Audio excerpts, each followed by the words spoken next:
Great. How are you doing?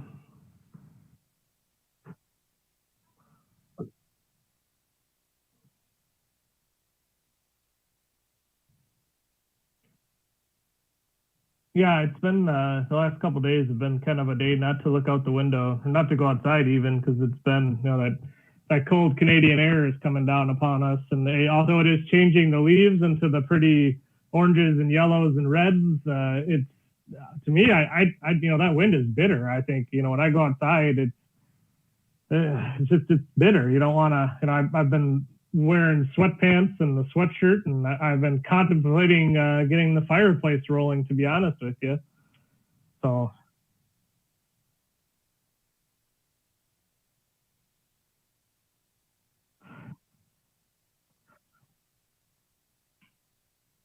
yeah, it, yeah. I mean, it gets right into your bones. I mean, I know I was talking to Browns up in Canada, and they're expecting freezing temperatures, and so it's you kind of talk from one sense in Wisconsin, but then you realize up in Sudbury, Ontario, it's 10 times worse.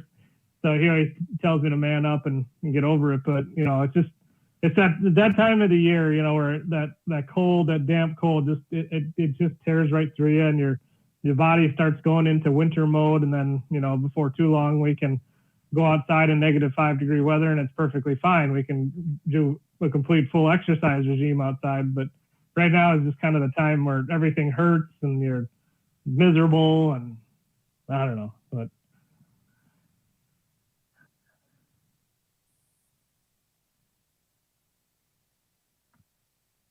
yep, yep, yep. That's the truth to Wisconsinites, I guess. I saw somebody sent me a picture today.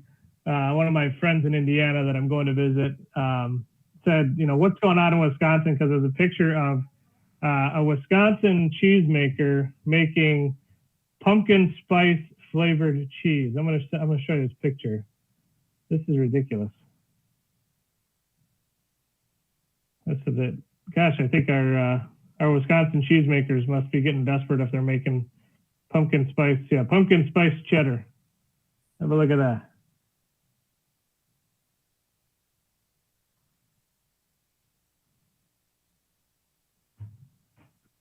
Doesn't even sound appetizing. So, yeah.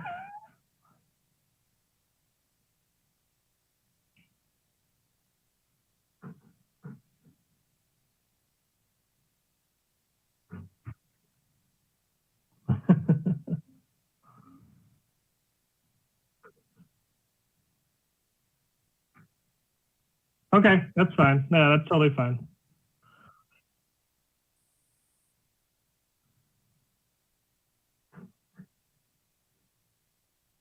Sure, sure.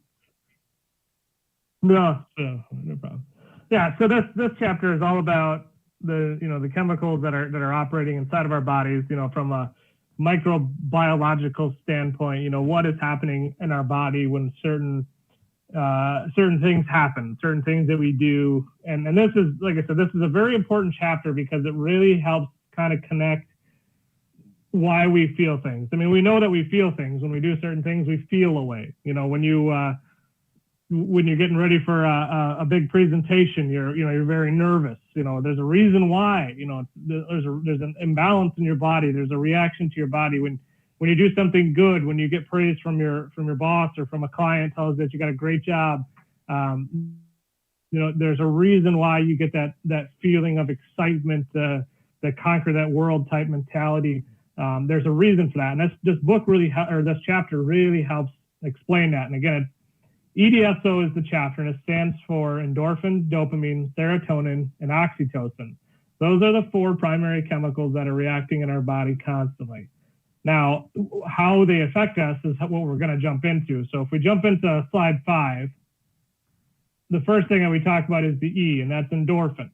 And endorphins is what they call the runner's high. And the runner's high is basically your endorphins are kicking off when you have that feeling of satisfaction. When you run a race and you complete, like say you complete a marathon or a half marathon or whatever, that feeling when you cross the finish line, that feeling of, I've built up to this point and now it's finally paid off. That's your endorphins kicking off. Very similar to, hey, I spent all this time and effort to try to get this job, and now the customers are finally going to sign on the dotted line and I'm going to get to work. That feeling, that's endorphin. That is a very, very good feeling. It takes a lot of work to get to that point. So endorphins is something that we're not always privy to. This doesn't happen every day. This is something that takes time, but it is one of the ultimate highs, if you will. It is one of those great warm and fuzzy feelings that you get. I'm sure there's other examples of it, but that's the one that popped into my head. But that's exactly what endorphins are. Very, very important. I think they are very, very important to have, because if we don't have a feeling of accomplishment, how do we grow? How do we get better? How do we get bigger? We're always craving that finish line. I mean, you don't crave the ultimate finish line. Obviously, once you finish a race, you're going to prepare for the next one, right? But if we can't ultimately finish the first race, we're not going to prepare for the second. So we're not going to go anywhere without the feeling that we get from endorphins.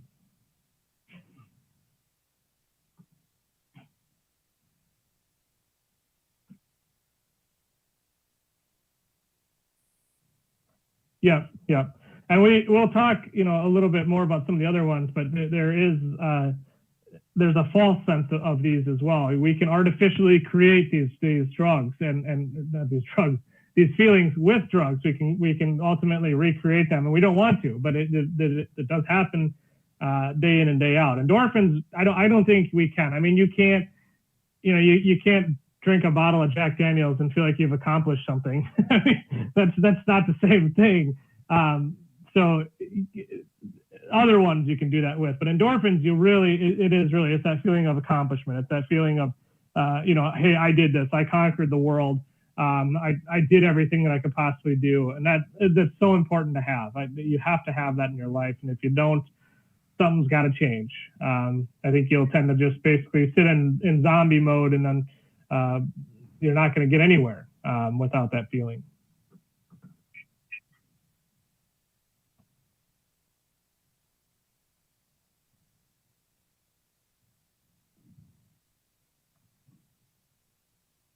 Mm-hmm.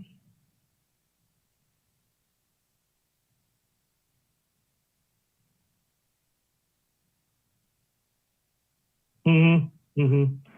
And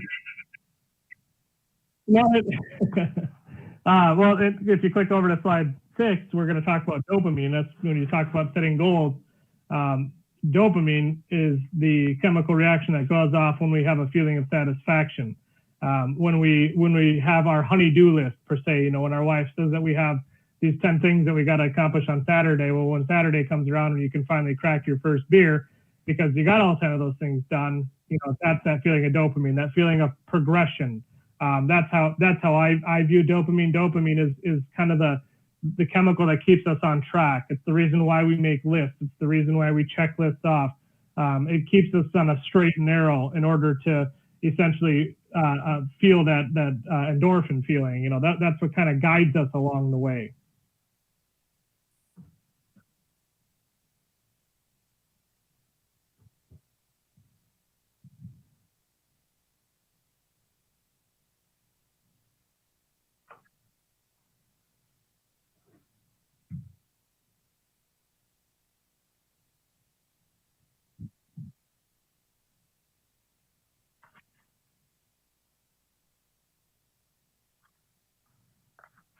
Yeah.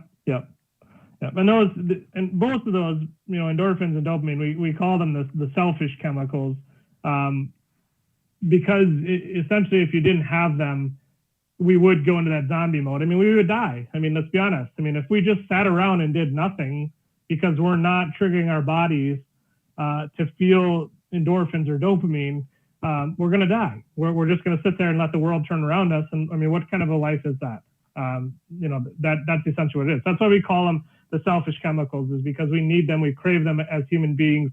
We've craved them from the start of man. I mean, I've been helping my kids with their homework, and one of my sons is working on Cro-Magnon man, and Cro-Magnon man went from, essentially the stage of the monkey to the vertical species that we are today, along the way developing tools and languages to help communicate with others and build tools.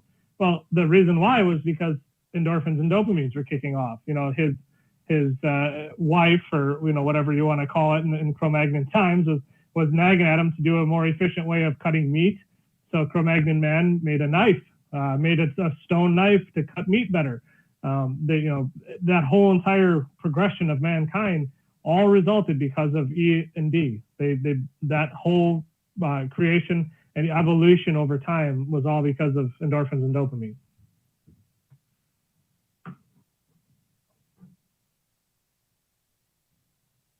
Yeah, exactly. So on slide 7, we talk about dopamine dangers, because dopamine is a very dangerous chemical to have inside your body, because it can be artificially created. It can be artificially created in drugs. When we feel a sense of loneliness, we may drink to try to fill that void of loneliness. Maybe we have a gambling problem. When you go to the casino and you hit big on that wheel, or you flip over that blackjack, that's a hell of a good feeling. That is artificial dopamine. Now that can persuade you to stay at that table or stay with that bottle of drink until you've come to a point where you're over the top, you've lost your money, you're drunk, or whatever, you're using other drugs. That dopamine can have that same effect. So you have to be very cautious on the levels of dopamine and how you introduce it into your body. I sound like a doctor right now, but I am not a doctor. But you all know that feeling, because I'm sure we've all visited a casino. I'm sure we've all, excuse any of the underage followers that we have, but those that have had a drink, you understand that feeling. You understand how your body reacts. That is dopamine flowing through your body in an artificial way. The more common issue that we see nowadays with teenagers is this thing called the social dilemma. And have you seen the social dilemma on Netflix yet? Okay, you should watch that. It's a very, very interesting. I know you're a big social media guy, but this might persuade you to get off of social media. I have been contemplating it myself, because social media does create dopamine as well. And we know this because like myself, I sleep with my phone next to me. I charge it. And one of the first things that I do is I wake up in the morning and I look and see, do I have any emails? Do I have any text messages? Hey, what's going on my Facebook? If somebody liked the post that I had last night? We as human beings, since we've created this social world, the social media world, we crave those interactions. We're doing it right now. We are posting things live in order to try to get reactions. And we don't try to, but we like to see those reactions. We like to see the shares. We like to see the posts, the likes. We love seeing that, okay? That is also dopamine and can be used in a healthy way, but can also be used in a negative way. We've seen stories in the news about teenagers killing themselves because they were shamed on Facebook. Their posts were not liked, so they fell into a deep depressive state. That is kind of the world that we're living in now, and it is very dangerous. It is very, very dangerous. How you use social media, very, very, very dangerous.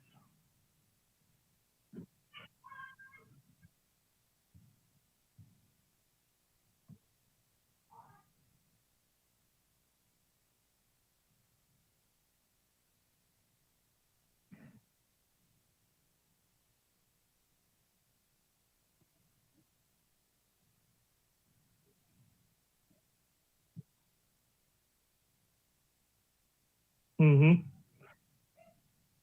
Yeah. Well, I think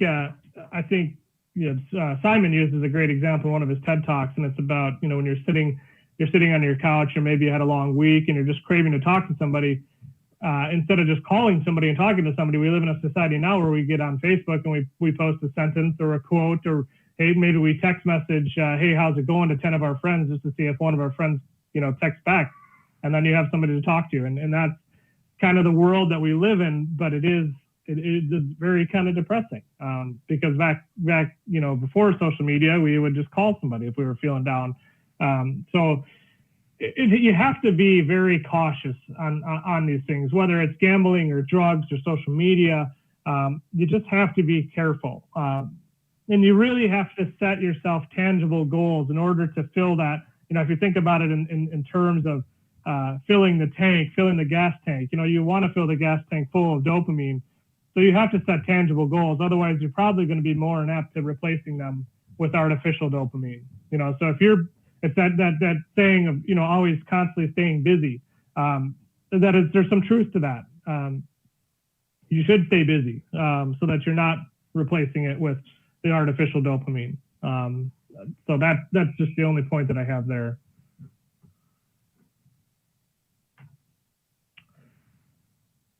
So moving now into what we call the selfless chemicals, the feelings chemicals. Serotonin is the first one, and that's what we call the leadership chemical. That chemical basically gives you that feeling of belonging, of contributing, that feeling of pride, that feeling that you made a difference in somebody's life. That's serotonin. Okay, now very similar, I think, to endorphins because it has also a feeling of accomplishment.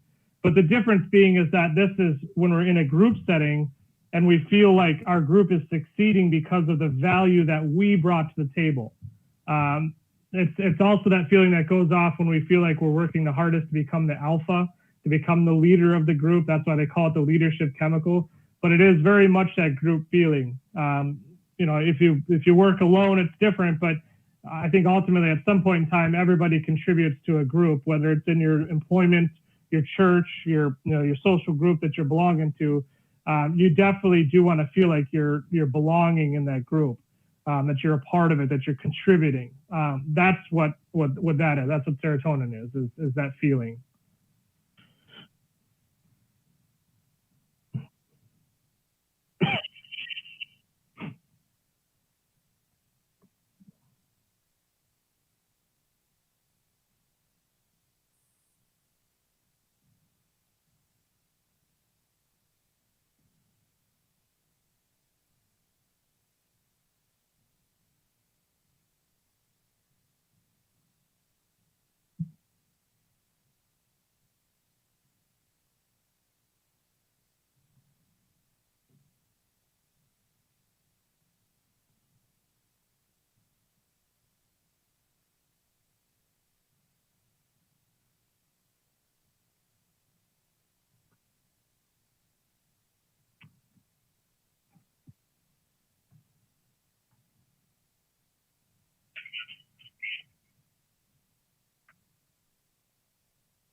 Mm-hmm.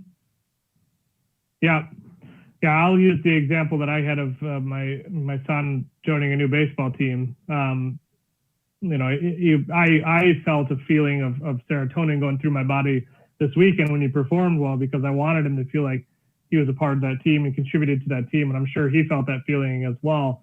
Of course, you can't really get it out of a 12-year-old son of what did you feel serotonin when you hit that triple? They're not going to tell you that, but that is what's triggering. You want that feeling of belonging, that feeling of contribution.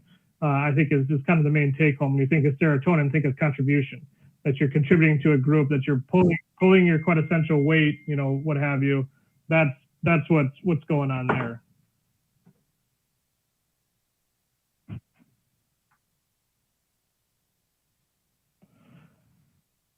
So the last one, oxytocin.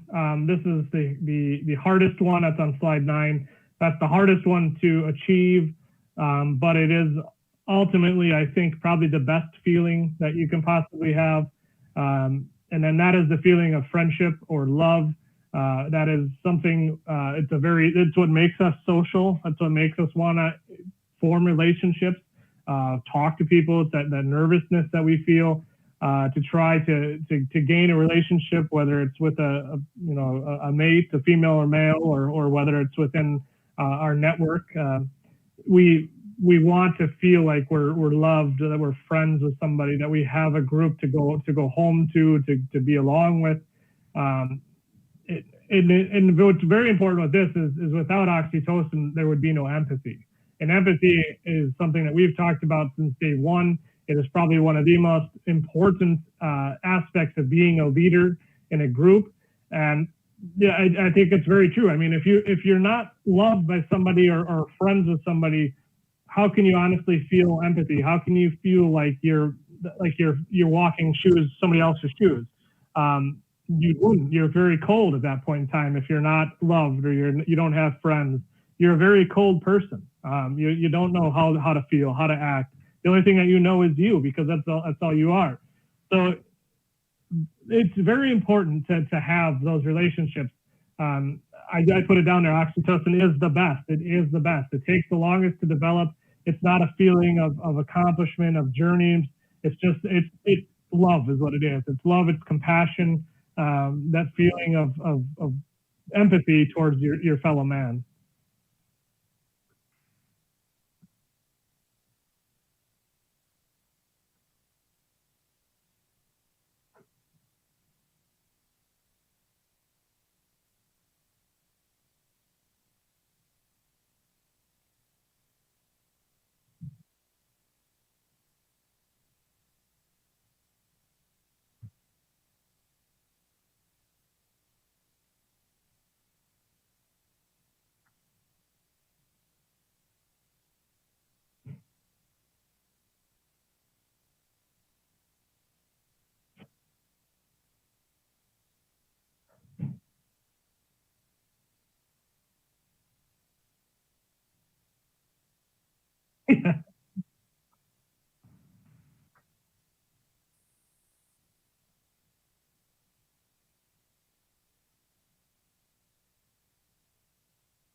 Yeah,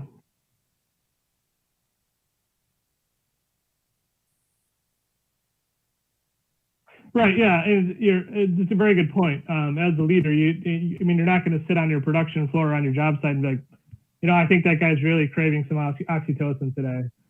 You're not going to do that, but it's important to understand.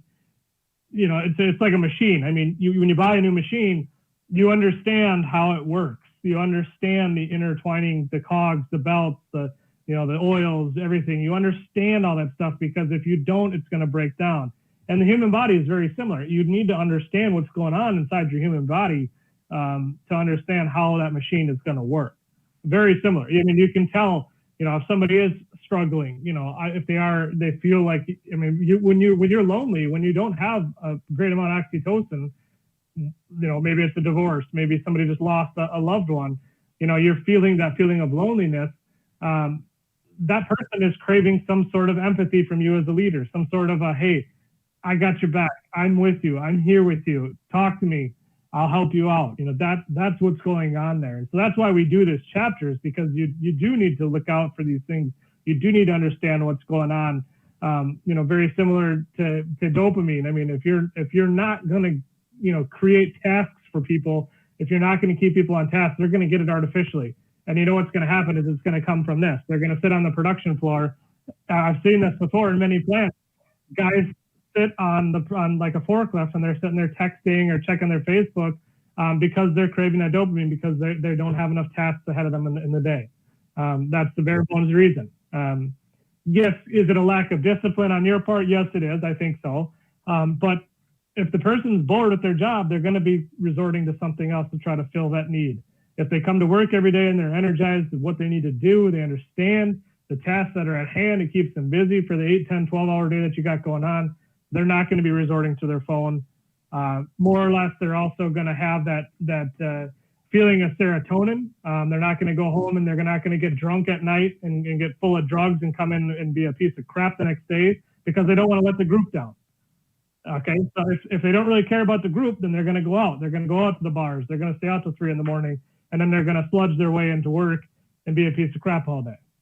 Now, that's because they don't care about the group. So you as a leader have a job, not so much of trying to balance the 4 chemicals inside everybody's bodies, but to use these as good indicators as to what's going on inside your people and use them to your advantage and understand how they work and how you can help increase them throughout a day.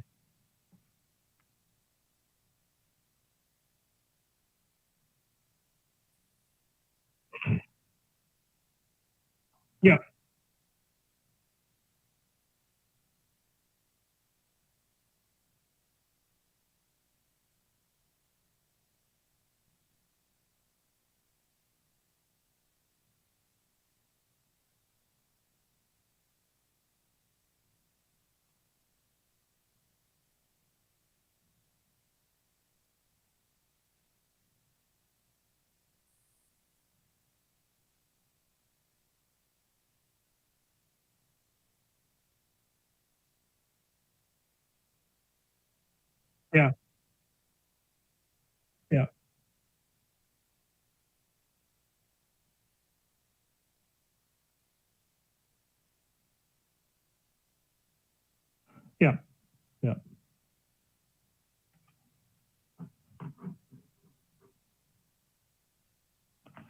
Next week is chapter 7, the big C. Yeah, that's an interesting one. You know, it's kind of along in the same values. You know, we're talking more on still kind of on the chemical side of things. We're still talking about how people react. You know, and then it's kind of building up to the whole entire why we have leaders. You know, how this is what it is. It's basically setting the table for the rest of the book, getting a lot of the learning principles out of the way, and on how people act and react in order to be able to be great leaders, and that's what we're building up to. So the big C is kind of the same thing. It's talking about the chemical imbalances that people have.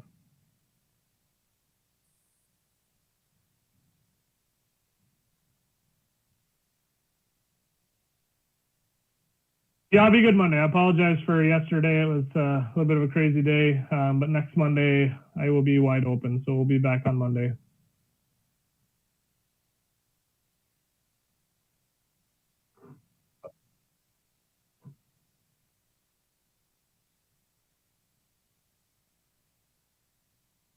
Okay.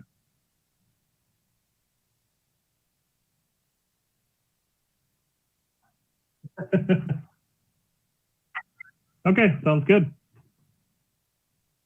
Thank you. We'll see you. You too.